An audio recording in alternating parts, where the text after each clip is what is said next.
Comment faire pour perdre les poignées d'amour? Il faut créer un déficit calorique. Pardon, ça me fait rire parce que tu m'aurais dit comment faire pour perdre on va dire, le gras des bras. Tu m'aurais dit le gras des pectoraux. Tu m'aurais dit mon double menton. Je t'aurais dit la même réponse. C'est créer un déficit calorique. En gros, c'est la vidéo un peu que j'ai faite hier en réel. C'est dépense plus de calories que tu en consommes. Donc comment ça va marcher?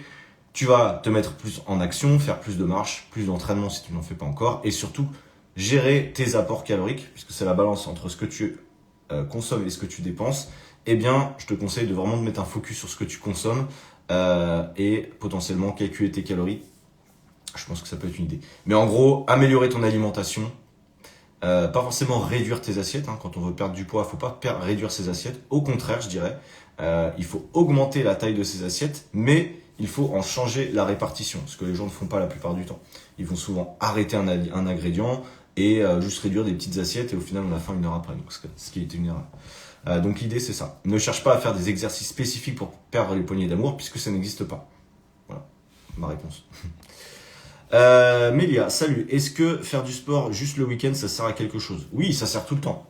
T'imagines, si je te disais non, ça sert à rien, ça veut dire que tu ferais plus rien. Tu ferais plus de sport du tout, puisque tu imagines que tu peux en faire que le week-end. T'imagines un peu la tristesse du truc, quoi. Le sport, c'est pas que pour perdre du poids, je le redis, c'est super important, c'est pour être en bonne santé.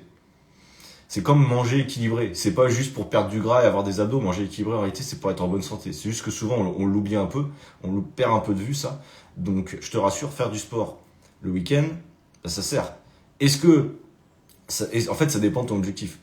Mais globalement, si même la semaine, tu es active ou actif, tu fais de la marche, tu es relativement actif, même si tu n'as pas le temps de faire de sport pour X raisons, et que ton alimentation elle est carrée, et ben, le sport, tu vas du week-end, il va en fait optimiser un petit peu ça.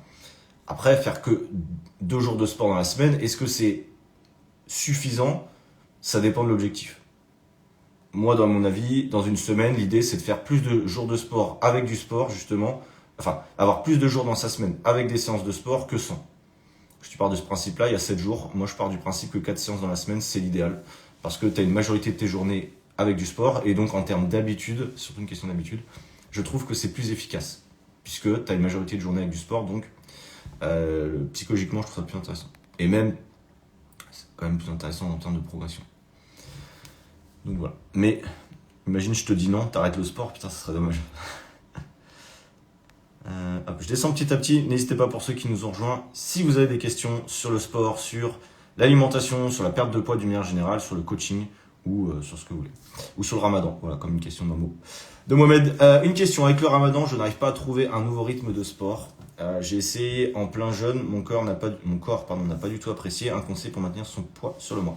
Alors moi je ne fais pas le ramadan, mais j'ai regardé beaucoup de vidéos de coachs, oui souvent c'est des coachs qui du coup font le ramadan, et donc un retour d'expérience plus pertinent que le mien. Parce que moi je vais pas m'inventer, c'est pour ça que je fais pas des réels sur le ramadan, parce que j'en ai aucune idée les gars, je fais même pas de jeûne, j'ai jamais fait de jeûne intermittent, donc c'est pour ça que je vous donne ce que j'ai entendu.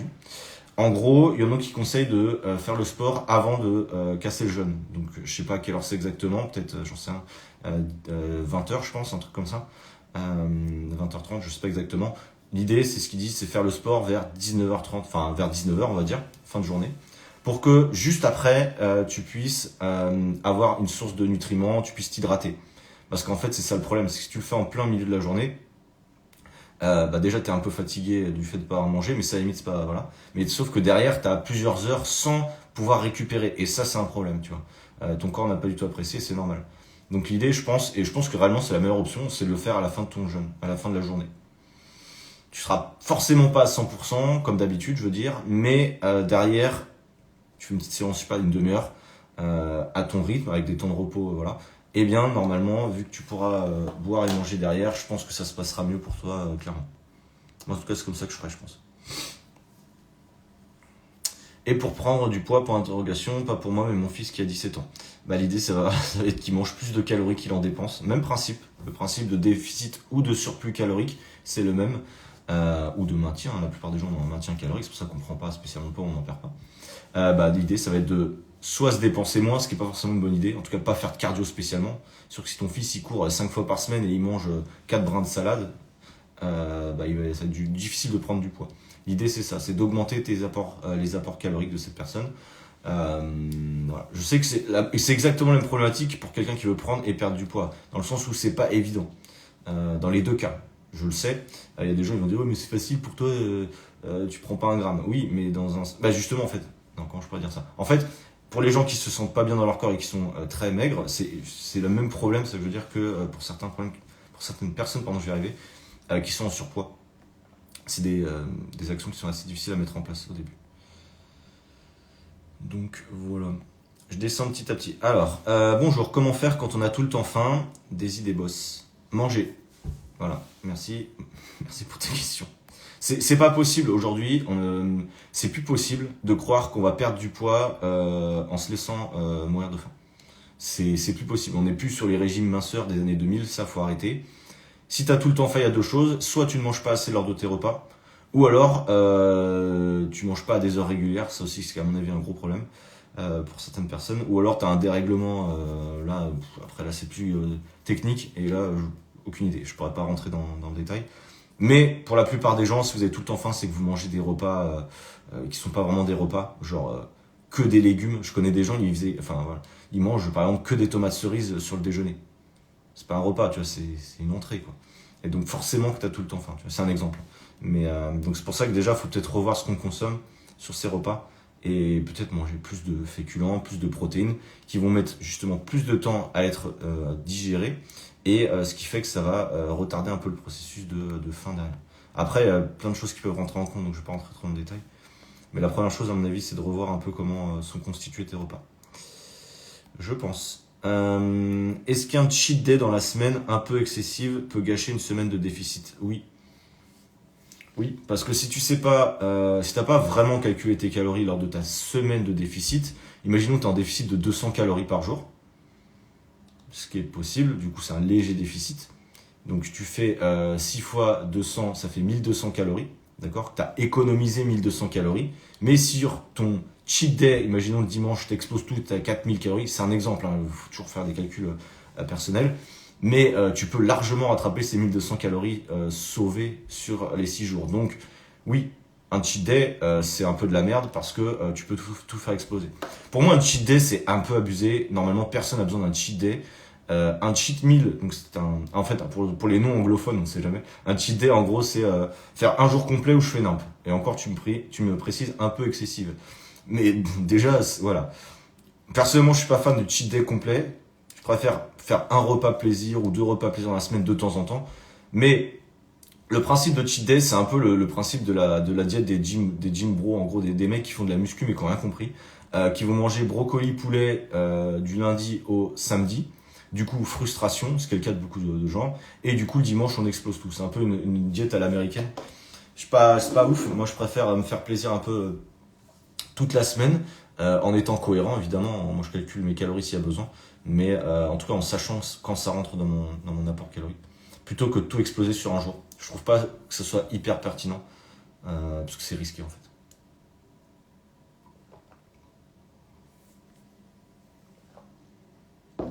Donc voilà. Excusez-moi, je bois le café en même temps.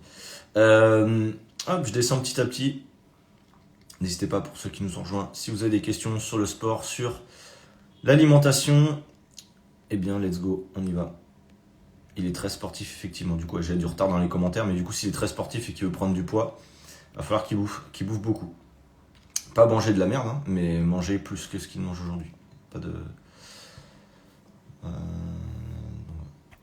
Salut Marie. Salut Frédéric.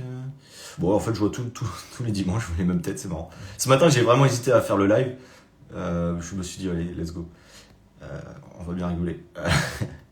Bonjour Junior Alberto 488. Bonjour Julie. Bonjour à tous. Putain, vous êtes très polis aujourd'hui, ça fait plaisir. Je sais pas ce qui se passe, comme je disais en story cette semaine. Vraiment, vraiment, cette semaine, j'ai reçu que des messages sympas. J'ai reçu un commentaire d'enculé ce matin, mais ça m'a fait rire. Je savais que j'allais le recevoir. Vous regarderez sur mon dernier réel. D'ailleurs, mon dernier réel, je vais en parler 5 secondes. Je sais pas pour ceux qui l'ont vu. Il y a beaucoup de gens qui pensaient que c'était un poisson d'avril. Et le pire, c'est que c'est même pas un poisson d'avril. C'est que ce que j'explique, c'est la réalité. Donc si les gens pensent que c'est un poisson d'avril, c'est extrêmement triste. ça veut dire que la plupart des gens n'ont rien compris au déficit calorique et du coup ça me fait trop chier. Mais bon, je vais faire une story pour vous raconter ça parce que ça me fait trop rire. Il y a trois personnes qui ont pensé que c'était un poisson d'avril sur Montréal, où j'ai expliqué en gros comment on dépense nos calories. Les gens pensent qu'en fait, on dépense nos calories juste avec le sport. Du coup, j'ai expliqué que non, 60% ça vient de notre métabolisme de base, il y a notre NEAT, donc les activités non sportives, il y a la digestion des aliments, etc. Et les gens ils pensaient que c'était un poisson d'avril. Je dis putain mais c'est chaud quand même. Je sais que c'est le 1er avril, mais les gars, pardon, croyez-moi quoi. Bref, ça m'a fait extrêmement rire.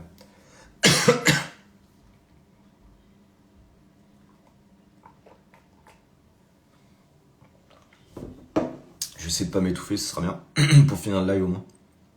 Mais donc bref, et oui, et ce matin j'ai reçu un commentaire très rigolo sur ce réel, vous pouvez regarder, au-delà des gens qui pensent que c'est un poisson d'avril, d'ailleurs c'est un réel qui a bien marché, je suis content. Par rapport à l'état de saleté de mes chaussettes, ça m'a fait exploser de rire, parce que moi quand j'ai fait le montage de mon réel, j'ai vu mes chaussettes, j'ai fait ah ouais putain je suis vraiment dégueulasse. Il faut savoir que, comme certains le savent, moi je travaille et je vis à l'étranger tout le temps, toute l'année, j'ai pas de maison, ok. Et j'ai un petit sac, en fait un jour je pourrais vous montrer, mais j'ai un sac pour voyager c'est un sac cabine. Pourquoi je vous raconte ma vie, c'est juste qu'en fait j'ai pas de chaussons, tu vois. Genre je suis tout le temps en chaussettes, et vu que j'ai des chaussettes blanches, eh bien dans les Airbnb où je suis, dans les apparts, je marche en chaussettes ou pieds nus. Vu que j'avais des claquettes mais je les ai plus. Donc voilà, je suis un peu un gitan, je l'avoue, mais du coup mes chaussettes elles sont flinguées, les chaussettes blanches. Donc du coup j'avoue que sur mon réel ça fait un peu dégueu, je m'en excuse pour celui que ça a choqué. Parce qu'il y a une personne elle a mis « Non, je ne peux même pas regarder la suite de ton réel », un truc comme ça, car tes chaussettes sont sales. Et du coup ça m'a fait rire parce que putain, quel commentaire de merde, mais en même temps c'est rigolo. Donc voilà, on en est là en 2023. On est là sur le niveau de commentaires sur les réels. Et encore, si j'avais posté ça sur TikTok, je crois que je l'ai posté, je sais plus. Je pense que j'aurai des bons commentaires de Cassos aussi. Donc voilà le quotidien de quelqu'un qui crée du contenu sur Internet. On rigole beaucoup avec les commentaires parce qu'il y a beaucoup de commentaires, beaucoup de bons commentaires, mais aussi des commentaires un peu rigolos. Pour pas dire des commentaires de merde, mais je veux le dire quand même. Mais voilà. Quand c'est dit gentiment, ça me fait rire. Donc il n'y en a pas un qui va encore tout remettre en question. Bon petit déjeuner. Ok. Je ne sais pas pourquoi tu me dis ça. Je n'ai pas encore déjeuné d'ailleurs. Je pense que je vais pas faire de petit déjeuner. Pourrais-tu mettre des exercices de gainage s'il te plaît? Julie, j'ai une question. On va parler un petit peu du gainage rapidement. Enfin non, des exercices de gainage, je vais en remettre. T'as raison d'ailleurs. Enfin t'as pas raison, mais c'est moi qui décide. Mais j'ai prévu, je te rassure. Peut-être pas dans la semaine, en tout cas la semaine pro. J'ai encore 2 vidéos d'entraînement à vous poster que j'avais enregistrées quand j'étais en Afrique du Sud, que je vais monter et vous poster. C'est juste que les derniers entraînements que j'ai postés, ils n'ont pas super bien marché. Je sais que ça intéresse toujours des gens, mais ça intéresse pas tout le monde. Après, ça dépend du type d'entraînement. C'est vrai que quand tu fais des entraînements abdos, il y a toujours beaucoup plus de sauvegarde que quand je fais un entraînement là, comme j'ai fait renforcement du corps avec une barre. Bon, ok, pas de souci. Je sais que les gens aiment bien faire des abdos. Maintenant, je sais aussi que les gens, la plupart, font des abdos pour les mauvaises raisons. On fait des abdos pour brûler le gras du ventre, pour voir nos abdos. Sauf qu'on oublie une chose, c'est en fait faire ces abdos, notamment le gainage, c'est bon pour avoir une bonne ceinture abdominale, pour avoir une bonne posture, pour à la limite avoir le ventre plat, mais encore, je mets à chaque fois des vieilles guillemets comme ça, c'est que si vous avez trop de masse grasse, de manière générale, pour faire tous les abdos que vous voulez, ça sert à rien en fait, c'est de la merde. Donc ça veut pas dire qu'on peut pas faire d'abdos, mais ce que je veux dire par là, c'est que moi les abdos, je travaille 2 fois dans la semaine 10 minutes. Voilà, le reste du temps, je m'entraîne fort, je fais des entraînements polyarticulaires, enfin des exercices polyarticulaires, et je trouve ça largement plus efficace. C'est pour ça que je vous mets pas forcément des entraînements abdos à tout va, parce qu'en fait vous perdrez votre temps. Alors oui, vous aurez la sensation que ça brûle, mais je peux vous assurer que ça ne changera pas grand chose. Parce que vous dépenserez pas tant de calories que ça. Donc c'est l'idée. As-tu commencé le collagène? J'avais commencé, Marie, quand j'étais en France, mais du coup, là je vais retourner à Nantes, et c'est là où j'ai mes réserves de collagène, donc c'est pour ça que là j'en ai pas recommandé chez NutriPure. Je rentre mercredi, donc je vais commencer à en reprendre. Collagène, c'est intéressant pour les articulations notamment, pour comment on appelle ça, merde, je sais pas comment on dit en français, du coup c'est encore très pratique. Mais en gros les articulations, les tendons, voilà, putain je galère. C'est plutôt intéressant le collagène, c'est présent dans quelques aliments, mais le problème c'est que c'est des aliments que je consomme pas du tout, donc c'est pour ça que collagène pour certaines personnes ça peut être intéressant quand on fait pas mal de sport. Notamment, si on veut pas vieillir et être totalement défoncé au niveau des articulations. Donc voilà. Je descends petit à petit, je suis un peu de retard dans les commentaires parce que je vois tout le monde qui se connecte du coup. Mais n'hésitez pas si vous avez des questions sur le sport, sur l'alimentation, sur ce que vous voulez. Bon, apparemment ça vous a fait bien rire ce que je vous ai raconté, je sais plus c'était quoi. Mais je pense que ça devait être sur mes chaussettes. Vous regarderez mon réel, hein. Vous regarderez mon réel avec mes chaussettes sales. Vous pouvez mettre un commentaire encore, mais ça. Mais bon, bref. Je préfère gainage qu'abdos, lol. Ouais, en gros, gainage, la différence entre faire du gainage et faire des abdos, c'est le gainage, on est en statique. Les abdos, normalement, si on parle de ça, c'est genre on fait un crunch, quoi. Ça dépend quel est notre objectif. En réalité, pas tout à fait la même chose. Mais voilà. Donc, dans les deux cas, en tout cas, tu brûleras pas du gras en faisant ça. Tu verras pas tes abdos apparaître comme par magie, mais tu peux faire les deux, à mon avis, pour différents objectifs, mais c'est intéressant. Ah voilà, je suis descendu en bas de vos commentaires, enfin vos questions potentiellement. N'hésitez pas, pour ceux qui nous ont rejoints, si vous avez des questions sur le sport, sur l'alimentation, sur le coaching, sur la perte de poids, sur ce que vous voulez. Eh bien, on est ensemble pendant encore une demi-heure, donc let's go, c'est parti. Je vous attends.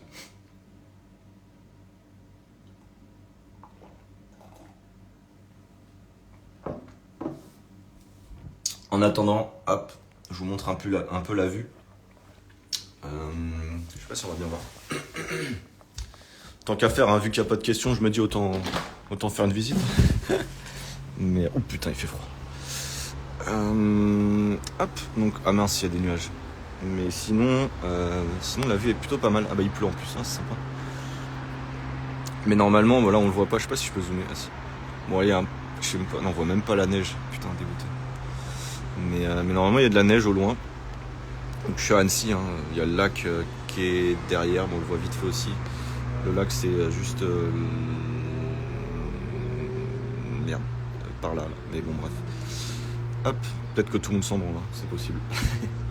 Mais voilà, en gros, la vue quand je travaille, qui se trouve là. Et du coup, je peux voir un petit peu la vue qui est sympa. Très très belle ville ici. Enfin bref, je ne vais pas vous raconter trop ma vie non plus. On est reparti. Parce qu'il fait froid. J'ai vu qu'il y avait des questions. Hop.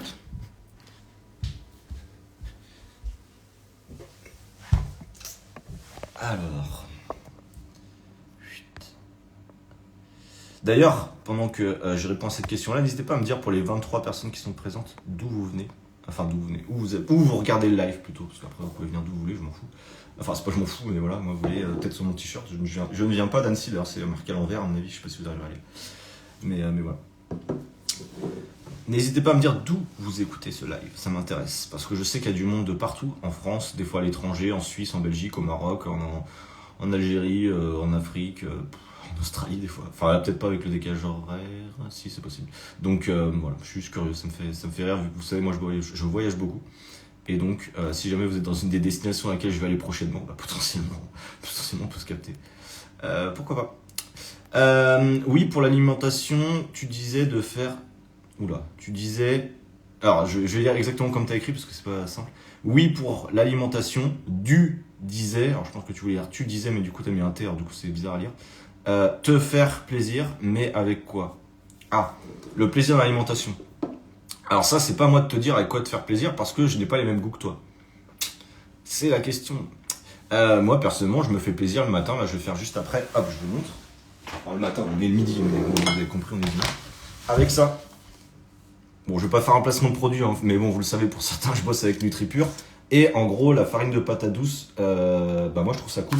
Parce que du coup, je vais faire des crêpes, un peu pancake, parce que je suis un peu pas très bon cuisinier, donc ça ressemble un peu aux deux. Mais ça, je trouve ça cool, tu vois. Par exemple, ça, c'est du plaisir pour moi. Le matin, c'est toujours un repas plaisir. Sinon, des fois, j'ai plus de pain. Sinon, je prends du pain avec des trucs, des œufs à chaque fois en général. Mais voilà. Le midi, je sais pas, moi, je me fais des wraps, je me fais du riz avec du poulet, mais j'aime bien, tu vois. Je mets de la sauce tomate, je mets pas des trucs que j'aime pas, tu vois, dedans. Et le soir, c'est pareil, je prends des pâtes avec des trucs, avec des légumes. Enfin voilà, bref, mange ce que t'as envie. Idéalement, des aliments peu transformés ou pas transformés, c'est encore mieux. Tu vois, genre des barres de machin, des chips, des céréales, des trucs comme ça. Évidemment que je te le conseille pas. Clairement, moi, tout ce qui est aliment ultra transformé, ça a dégagé de mon alimentation depuis un moment. Mais je me fais plaisir différemment. Tu vois, j'ai des yaourts que j'aime bien, protéinés, mais même, tu vois, enfin, il y a plein de trucs que j'aime bien. Là, j'en ai plus que j'ai fini, mais j'avais des granolas aussi que j'aimais bien, que je faisais pour les snacks. Enfin, voilà, je vais pas te raconter toute ma vie sur ce que j'aime bien, mais voilà, toi, t'aimes bien d'autres choses. L'idée, c'est de faire évoluer un peu vos habitudes quand vous êtes en rééquilibrage alimentaire. C'est sûr que entre des choses que vous aimez bien aujourd'hui et des choses que vous aimerez bien dans un an, ça va évoluer. Il faut savoir que vos goûts évoluent.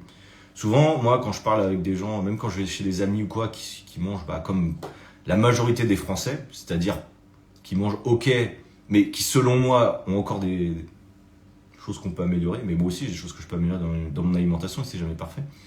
Mais nos goûts évoluent. Je sais que des fois, manger des œufs le matin, pour plein de monde, c'est oh non, oh là là, tu vois, ils sont là, oh là là, comment tu fais ça? Et encore, les œufs, il y a des mythes, d'ailleurs, faut que je refasse un réel sur ça, parce que ça me pète les couilles à chaque fois, qui me disent, oui, mais tu manges 2 ou 3 œufs par jour, ça fait, je sais pas, 21 œufs par semaine, tu vas mourir du cholestérol. Les gars, on est en 2023, quand tu penses comme ça, c'est chaud, quoi. Donc voilà, je vous dis juste pour les œufs, et rapport œuf, cholestérol, avec 3 œufs par jour, il est néant, rien, que dalle. Vous n'aurez pas de cholestérol sauf si vous avez des prédispositions en mangeant des œufs, d'accord.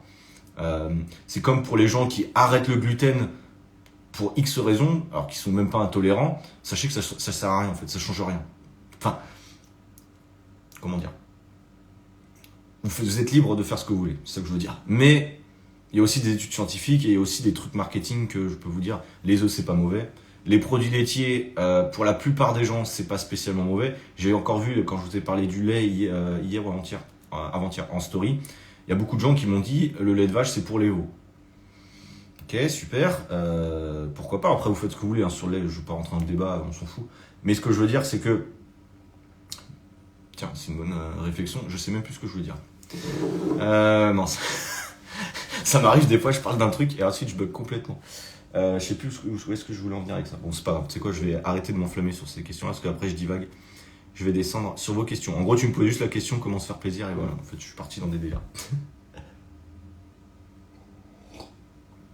Que conseilles-tu pour une personne en surpoids de se mettre en mouvement le plus possible? Il n'y a pas de secret. Se mettre en mouvement. Marcher, prendre les escaliers. Là, aujourd'hui, vous avez vu la vue où je suis au 7e étage. Il y a un ascenseur. Sachez que l'ascenseur, je l'ai pris que 2 fois. Ça fait une semaine que je suis là. Je peux garantir que 99% des gens qui sont à mon étage, ils n'ont pas fait les escaliers autant que moi depuis qu'ils sont arrivés. C'est une question d'habitude aussi, c'est une question à un moment, il faut se bouger le fion, faut être logique. Tu vois, à chaque fois, moi je bouge beaucoup dans les aéroports, dans les métros, etc. Je suis le seul connard à prendre les escaliers. À chaque fois. Où il y a peut-être un gars ou une fille un peu volontaire qui va le faire. Mais les gars, les escalators, comment on appelle ça? Les ascenseurs, etc. Rien que ça, tu vois, pour moi, c'est une preuve qu'on est des putains de feignasses, d'une manière générale. Je vise personne, mais je vise tout le monde. On est des putains de feignasses. On bouge plus notre cul, on est tous sur des trottinettes, on est tous sur des trucs, on est là en train d'économiser la moindre calorie, le moindre effort. Et après, malheureusement, et je vais être dur avec ça, on se retrouve avec 60% des Français qui sont en surpoids, d'accord? À un moment, il faut se remettre en question, c'est que déjà, ça commence par le mouvement. L'alimentation, c'est difficile. Ça, je vais pas rentrer dans le truc aujourd'hui. Enfin, je vais rentrer, mais pas dans le détail, parce que ça, je le fais avec mes élèves. L'alimentation a des ajustements, je sais que c'est difficile pour certains, plus du côté psychologique. Mais se bouger le fion, ça, les gars, c'est une question de volonté, et il faut arrêter de toujours prendre des raccourcis, et après, tu vois, genre, il y a plein de gens, ils marchent 2000 pas par jour, et ils vont essayer de faire, je sais pas, d'électrostimulation, ou faire des opérations de chirurgie, etc. Putain, 2000 pas par jour, on se bouge, ok? Non mais voilà, je vais pas m'énerver sur ça, mais faut être logique. Aujourd'hui, on est à la base des êtres humains faits pour bouger. On est extrêmement sédentaire et c'est là que ça démarre. C'est là que ça démarre la bonne santé. C'est plus possible de marcher 2-3 000 pas par jour et d'espérer être en bonne santé. Et ceux qui vont me dire j'ai pas le temps de bouger, je vous crois pas. J'aide aujourd'hui 25 personnes en simultané. Donc je sais pas combien de personnes j'ai aidé, mais après plus d'une centaine de personnes à perdre du poids sur l'année dernière. On a augmenté la moyenne de pas pour 100% de ces gens. Et je peux vous dire que j'ai des gens que j'accompagne qui ont des styles de vie de ouf. Hein. Que, vraiment, soit des cadres ou soit des gens qui bossent. Enfin voilà, ils n'ont pas vraiment le temps. Mais pourtant, ils se bougent. Donc, on se bouge. Voilà. J'espère que ça va faire écho pour certains. Il y en a peut-être qui ont quitté le live, ils vont dire putain, mais quel connard, moi j'ai pas le temps. Lui, il est bien, il a toute sa journée parce qu'il est coach et du coup, il branle rien. On peut penser ça aussi. Mais voilà. Alors, du coup, ça vient de Dijon, ça vient de Moselle. C'est vrai que Frédéric, je me souviens que tu venais de Moselle. Sarralbe. Je crois que j'étais allé aussi là-bas quand j'habitais à Strasbourg. Quand moi je suis de Ruelle-Malmaison, 92500. Je suis de la région lyonnaise. On n'est pas très loin du coup. 9-5. Marie, bah oui. Évidemment, oui, de toute façon, je cuisine moi-même. Ok, merci pour ta réponse, de rien. Je descends petit à petit, à mon avis, vous allez du coup faire des commentaires et du coup, je suis un peu en retard. Je vais descendre un petit peu au cas où. Et si jamais il nous reste un petit peu de temps, si vous avez des questions sur le sport, sur l'alimentation, let's go. Cynthia à Mons en Belgique. Ah ouais, je savais plus, Cynthia, tu habites en Belgique. Ok. Comment devenir discipliné? Écoute mon podcast. Commence par ça, Safa. Écoute mon podcast. Vraiment, hein, c'est pas une blague, donc ils vont croire que c'est le 1er avril, mais non, je t'assure. Écoute mon podcast. J'ai fait un épisode, c'est le dernier épisode, alors, qui n'est pas sorti mardi, mais le mardi d'avant. Le podcast a le lien dans ma bio. J'ai fait un épisode où je parlais de ça vraiment. Hein. Il y avait une question qu'on m'avait posée, c'est justement comment être discipliné. Je t'invite vraiment à l'écouter, ce podcast-là. Et en gros, pour te faire un résumé rapide, comment devenir discipliné, il faut avoir une raison suffisamment forte dans ce que tu mets en place. Que ce soit pour perdre du poids, te transformer, faire du sport, il faut que la raison vienne de toi. Il ne faut pas que tu te dises oui, mais la société ou les médecins disent qu'il faut que je me bouge, etc. Non. Il faut que tu comprennes pourquoi ça va être impactant pour toi.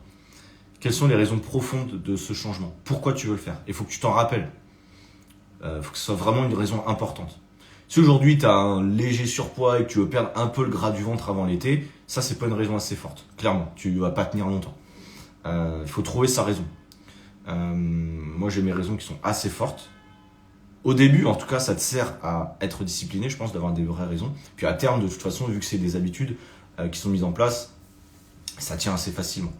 Mais l'idée, c'est ça, c'est de trouver des raisons assez fortes au démarrage. Ensuite, mettre en place des actions que tu aimes ou au moins que tu tolères. C'est pour ça, quand on me dit quel sport faire pour perdre du poids, quel est le meilleur sport pour brûler des calories, etc., on s'en fout. Faites un sport que vous aimez parce que le but, c'est d'être régulier.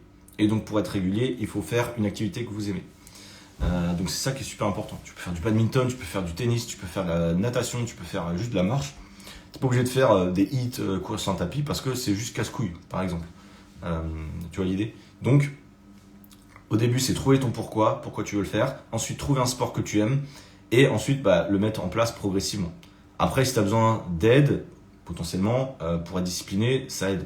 Avoir un coach, s'entraîner avec un ami ou une amie, rejoindre une communauté avec des gens qui ont le même objectif que toi. Donc ça peut être une salle de sport, ça peut être un programme d'accompagnement. Moi je sais que dans mon programme d'accompagnement, il y a un esprit de communauté aussi avec les personnes que j'accompagne qui s'envoient leurs photos de repas, qui s'envoient des fois des photos ou des vidéos quand ils vont à la salle, qui envoient leur compte rendu de séance, des choses comme ça. Et bien inconsciemment, quand tu es entouré de personnes qui ont le même objectif que toi, je peux te garantir que ça va t'aider. Parce que le problème il est là, c'est qu'aujourd'hui si dans ton entourage proche, moi, c'est pareil pour le coaching en ligne ou le fait d'être entrepreneur. Dans mon entourage proche, j'ai pas des gens qui ont le même objectif que moi. Donc, je me suis formé et je suis actuellement dans des programmes d'accompagnement. Ça fait 2 ans que je suis dans ces programmes-là, avec des coachs en ligne qui font comme moi. Parce qu'une fois par semaine, on fait des lives, on échange sur ce qu'on met en place, sur différents trucs. Et pour moi, c'est super important pour rester discipliné et motivé. Tu vois. Donc, l'idée, c'est ça. Le fait de me suivre, de regarder un live aujourd'hui avec moi, de suivre un peu le contenu sur Instagram, c'est aussi une aide dans un sens pour rester discipliné. Dans le sens où tu es entouré de contenu qui va te rappeler pourquoi tu fais les choses. Tu vois, les entraînements que je peux poster ou que d'autres coachs peuvent poster, des tips sur l'alimentation, des recettes, machin. Eh bien, ça peut permettre de rester discipliné. C'est un mélange de plein de petites choses en fait. Donc voilà.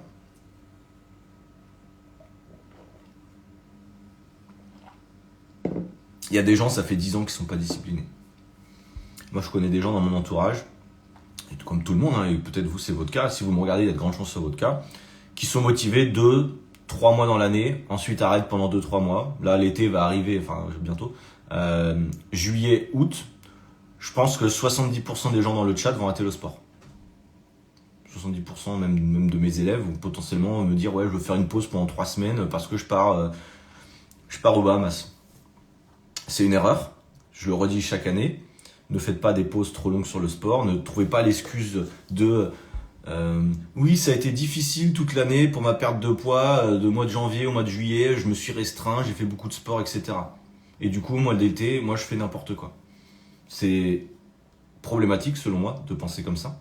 C'est exactement le même principe du cheat meal, on en a parlé tout à l'heure, du cheat day, du coup. C'est-à-dire, le but, c'est faites des choses sur le long terme.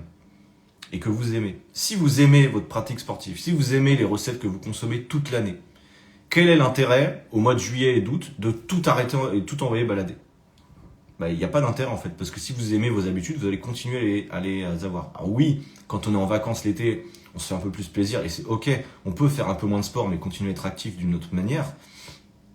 Mais il faut arrêter de toujours être dans l'extrême, c'est soit je fais tout bien, soit je fais rien, tu vois. C'est le problème, c'est le problème de beaucoup de gens et je sais que c'est difficile. Mais l'idée c'est d'être stable toute l'année. La stabilité les gars, la puissance des habitudes. Il y a plein de bouquins sur la puissance des habitudes, c'est le truc le plus utile. Voilà. Ne pas être trop extrême. Quand il y a des gens qui font 6 séances de sport par semaine au démarrage, qui se lancent pleine balle et ben moi je les revois 2 mois après, ils ont raté le sport. Voilà. Dans 95% des cas. Donc c'est dommage. J'ai perdu un peu plus de 20 kilos en... Alors, t'as mis 1 sur 2, je sais pas ce que ça veut dire. Et ma peau est devenue flasque. Quel exercice pour retendre la peau? La vérité, elle est là, c'est qu'il n'y a pas vraiment d'exercice pour retendre la peau. Mis à part continuer à faire des exercices de renforcement de manière générale. En fait, l'idée, c'est que si tu prends un peu de muscle, visuellement, ça va apparaître peut-être un peu moins flasque. Par contre, ça va prendre du temps. La qualité de ton alimentation va jouer aussi un peu, je pense. Mais ça va prendre du temps. Voilà. Est-ce que tu vas retrouver un corps totalement comme avant que tu aies pris ton poids? Je ne sais pas. Je n'ai aucune idée. Peut-être pas. Peut-être que oui. En tout cas, l'idée, ça va être juste de continuer à faire des entraînements de renforcement, je pense, de manière générale, et avoir une alimentation de qualité. Pas d'exercice spécifique pour retendre la peau. Des exercices que tu sois en prise de masse, perte de gras, retendre la peau, perdre le gras du ventre, perdre le gras de ce que tu veux. Les exercices, c'est toujours les mêmes. De manière générale, on entraîne l'ensemble du corps. Point. Terminé. Donc voilà ce que je peux te dire sur ça. Comment expliquez-vous qu'on ne peut pas être discipliné sans coach? Ça s'apprend ou bien accepter? Tu peux être discipliné sans coach. Je l'ai dit tout à l'heure, en gros, alors peut-être que du coup, je ne veux pas rentrer dans le principe de la discipline, mais tu peux clairement être discipliné sans coach. Si tu trouves ta raison, et voilà. Mais il faut avoir un style de vie aussi qui est cohérent. Tu vois, il y a plein de trucs. Je ne vais pas rentrer dans le détail, mais oui, ça s'apprend, je pense. Ça s'apprend, la discipline. Voilà. Merci pour ces explications. Bah, de rien. De rien, j'espère que ça t'a aidé. Tu peux donner des titres de livres sur les habitudes. Il y a un bouquin que j'ai pas lu, que j'ai acheté d'ailleurs sur ma Kindle, c'est Atomic Habits. Atomic Habits, c'est le bouquin de base sur les habitudes. En français, je vais te dire comment il s'appelle parce que voilà, moi je l'ai pris en anglais. Il s'appelle mince,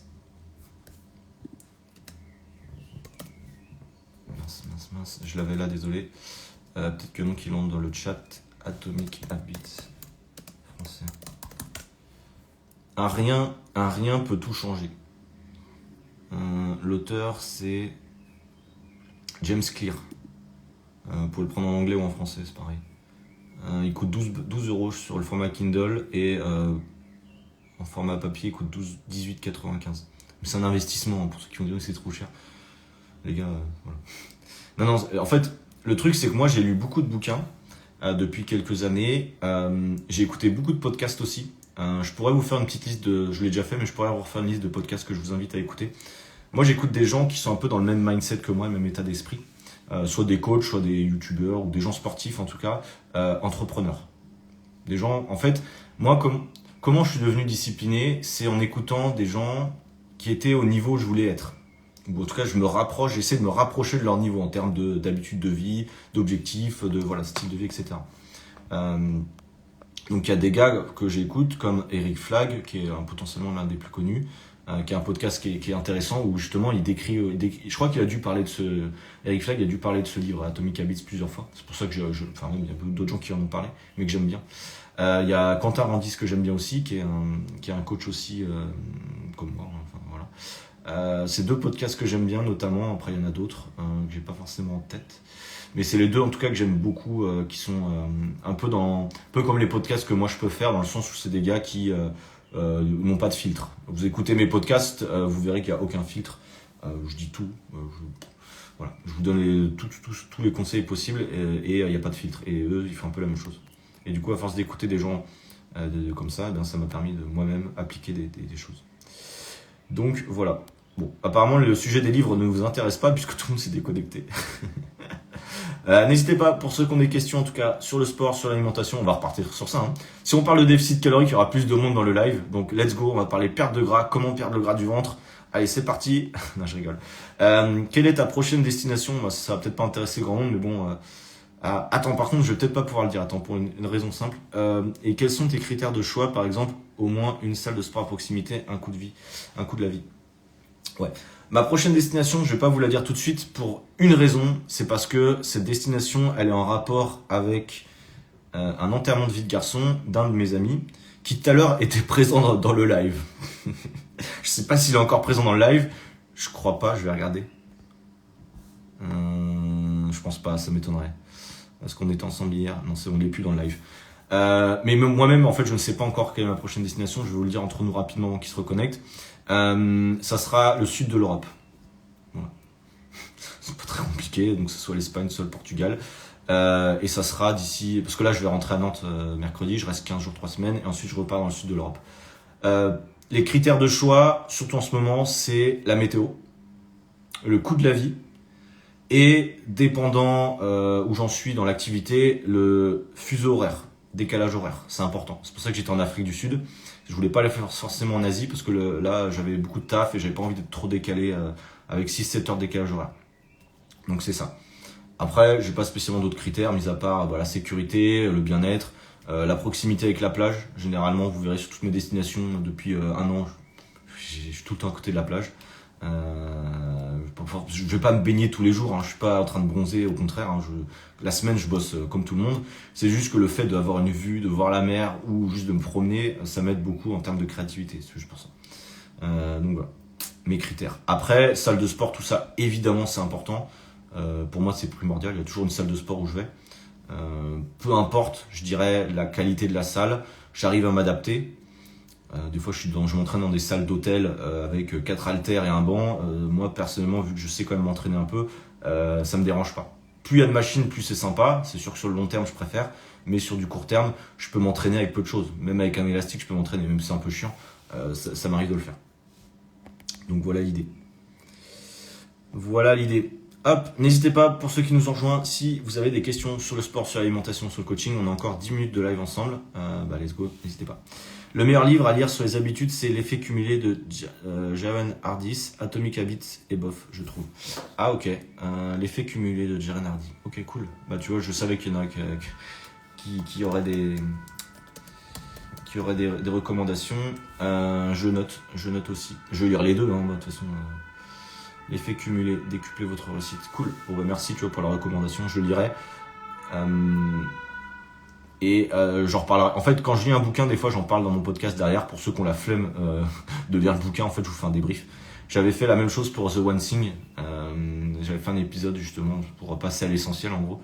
Un épisode de podcast sur The One Thing. C'est un excellent bouquin pour les entrepreneurs, ou en tout cas pour les gens qui veulent se fixer des objectifs. Comment les atteindre? Eh bien, ce bouquin aidait beaucoup. Quoi manger pour perdre du gras? J'ai pas envie d'y répondre, ça me saoule. Quoi manger pour perdre du gras? Manger ce que tu aimes, c'est la base, et contrôler ton apport calorique moyen sur la semaine.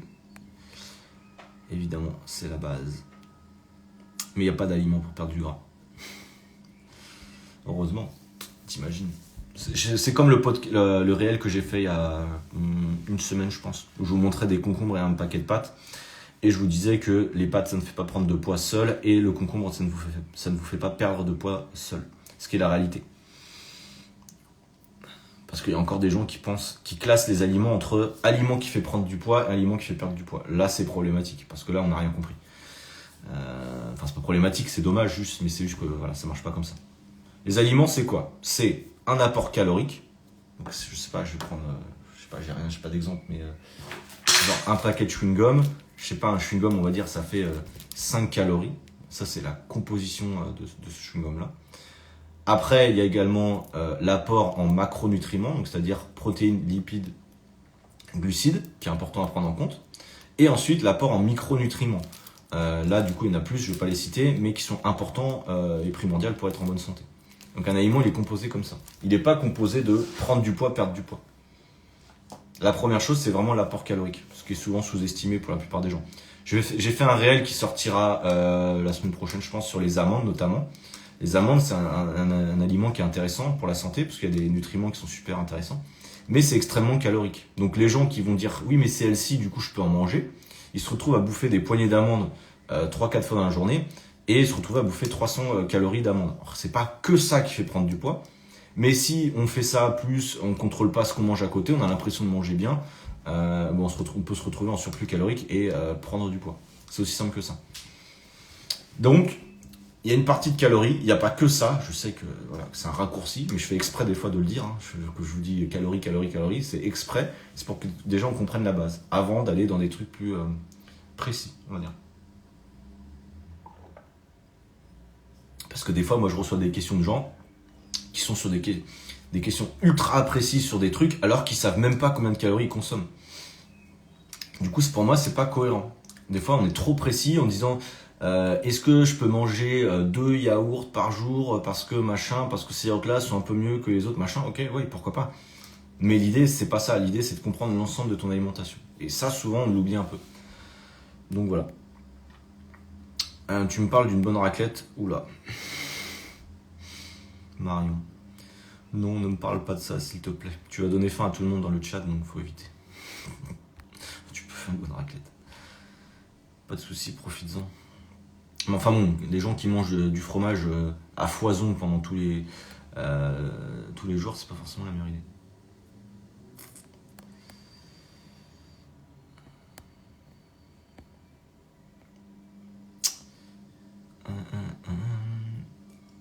Mais c'est quoi ta question, Marion?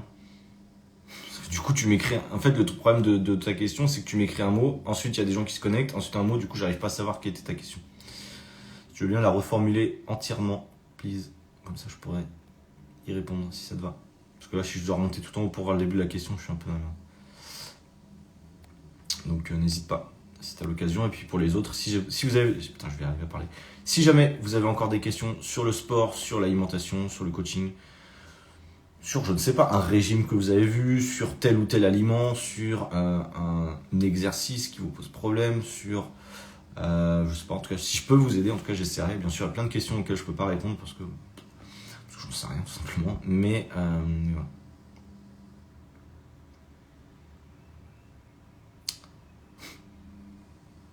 Ah oui, tiens, d'ailleurs, petit aparté. Ah tiens, bon, vas-y. Tu crois au mythe des 10 000 pas par jour pour favoriser la perte de poids? Alors, c'est pas un mythe. C'est pas un mythe, c'est juste que 10 000 pas, c'est un chiffre arbitraire. Hein. Tu peux faire 8 000 pas ou 12 000, on s'en fout. En fait, regarde, Moshi67, c'est une bonne question. Hein. Si juste tu fais 10 000 pas par jour, mais que tu manges comme un gros porc et que tu contrôles rien à ton alimentation, tu vas prendre du poids. Comme je disais au début du live et comme je dis tout le temps, c'est la balance entre ce que tu consommes et ce que tu dépenses pour perdre du poids. Donc, si ce que tu consommes est plus élevé que ce que tu dépenses, tu vas prendre du poids. À l'inverse, si tu dépenses plus de calories que tu en consommes, tu vas perdre du poids. Donc, les 10 000 pas, ça aide à augmenter nos dépenses. Donc, ce n'est pas un mythe, c'est ultra intéressant. Marcher 10 000 pas, pour quelqu'un qui est ultra sédentaire, qui fait 2-3 000 pas par jour, c'est sûr que 10 000 pas, ça va lui paraître un step, une marche très élevée. Donc l'idée, c'est d'y aller progressivement.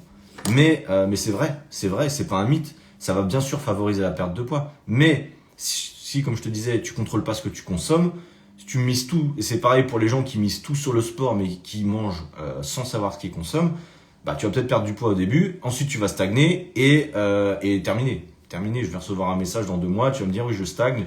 Je reçois beaucoup de messages. Hein. En gros, l'idée, c'est quoi? C'est j'ai beaucoup de gens qui font des rééquilibrages alimentaires, mais qui savent pas vraiment ce qu'ils font, qui vont perdre peut-être 5, 6, 7 kilos, et qui vont me dire je stagne depuis 3 mois. Et souvent, je leur pose la question, qu'est-ce que tu as mis en place? J'ai enlevé ça, j'ai mis ça, etc. Donc ça, c'est cool. Mais sauf que vous savez pas en fait ce que vous avez mis en place. Vous n'avez pas compris souvent le principe du déficit calorique. Ce qui fait qu'on teste des choses, on fait un peu plus de dépenses, on enlève un peu des apports. Donc oui, on est en déficit, on perd un peu de poids, mais on n'a pas compris vraiment le process. Et cette méthode du déficit calorique, enfin c'est pas une méthode, c'est le principe de tous les régimes. Hein, d'ailleurs, c'est pas moi qui l'ai inventé. Tous les régimes, hein, que ce soit le jeûne intermittent, même si c'est pas un régime keto, ce que vous voulez, c'est pas d'arrêter les glucides, c'est pas d'arrêter les pâtes, c'est pas d'arrêter le chocolat qui vous fait perdre du poids, c'est juste que vous réduisez les calories que vous consommez. C'est tout. Point. Donc voilà. faire 10 000 pas par jour, c'est une bonne idée. Mais pour certains, ça va être un step un peu élevé. Donc voilà. Le Pilates, qu'en penses-tu? J'ai pas d'avis sur le Pilates, j'en ai jamais fait. Je pense que c'est intéressant, mais voilà. En fait, toutes les activités sont intéressantes. Je peux pas te dire ouais non c'est nul, voilà. Ça dépend de ton objectif et ça dépend si t'aimes bien ça. Mais je peux jamais dire une activité est nulle, tu vois. Ça serait pas cohérent. Donc voilà. Prise de masse plus augmenter son cardio, c'est possible. Bah, c'est possible, mais il va falloir que tu manges encore plus. Oui, du coup, c'est encore plus galère parce que tu dois manger encore plus. C'est pas évident, hein. Quand tu veux prendre du poids et que tu aimes faire du cardio, va falloir enquiller les calories consommées. Donc, il y a des stratégies sur ça, mais bon, je vais pas rentrer trop dans le détail puisque moi, je suis pas. Enfin, je sais faire des prises de masse, mais le thème du live et le thème de mon compte, c'est la perte de poids. Des fois, on me pose la question pourquoi tu parles jamais de prise de masse? C'est volontaire. C'est juste que j'ai pas envie d'en parler et que mon compte, et moi je suis spécialisé dans mes programmes d'accompagnement sur la perte de poids. Donc c'est pour ça que je parle pas de prise de masse. C'est aussi simple que ça. Pas chercher un moment. Donc voilà. Il nous reste 3 minutes. Si vous avez encore une ou deux questions dans le chat, dans les petits commentaires en bas, n'hésitez pas, je me ferai un plaisir d'y répondre. Donc sur la perte de poids, comme je disais, sur le sport, sur l'alimentation, eh bien n'hésitez pas. Et ensuite, je vais aller manger. Parce que j'ai la dalle là. Donc voilà. N'hésitez pas. S'il n'y a pas de questions, je vais juste. C'est pas gênant, vous pouvez écrire une question, mais sinon je vais juste vous faire l'aparté que je voulais vous dire tout à l'heure.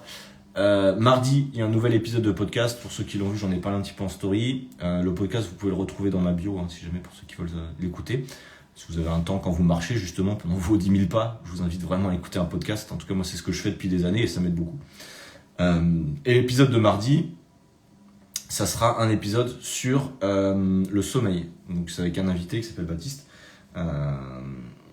qui est coach aussi, mais spécialisé sur notamment la neuronutrition. Et bref, on va parler du sommeil et vous allez voir que c'est un épisode qui sera intéressant. Parce que le sommeil, il y a je sais plus combien de pourcentage des Français qui ont ou qui auront des problèmes de sommeil dans leur vie. Et donc, c'est quand même un peu la base, même en perte de poids, même pour tous vos objectifs, le sommeil c'est la base. Sauf que c'est extrêmement sous-estimé.